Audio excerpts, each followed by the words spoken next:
বন্ধুরা, আজকে মুরগি বানাবো। এই দেখো আমাকে জাপানি মেশিন, এটা দিয়ে সেচ্চা সব পাউডার বানিয়ে লাই।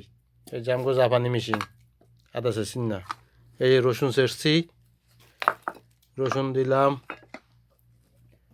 এই যে আদা, এই যে আদা,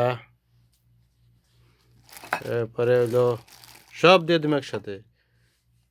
এই ধনিয়া ধনিয়া গুঁড়া, এই হলো মিক্স মশলা, এই মিক্স মশলা, এই জিরার গুঁড়া।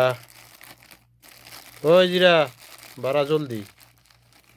এই জিরার গুঁড়া, এ আবার গোড়া জিরে রাখছি। এটা এলাচি, এটা হচ্ছে দারচিনি। কই এলাচি কই?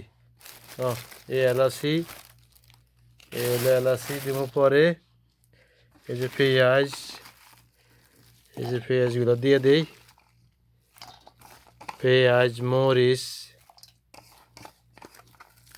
এই পেঁয়াজ মরিচ এগুলো দেই।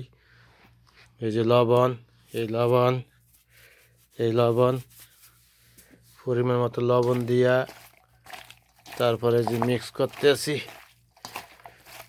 মিক্স করিয়া তারপরে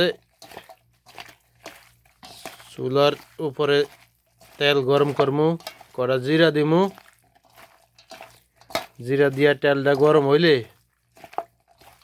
তারপরে মুরগি দিয়ে দেবো। তেল গরম হইলে মুরগি দিলে যা অর্ধেক হয়ে গেছে। ঠিক আছে, এইভাবে ফাঁকাইবেন। ও পরে তো টমেটো আছে, এই টমেটো দিতে হবে পরে। ঠিক আছে নি ভাই? এই যে অবস্থা, এই হলো পাক শাকের সব সামান।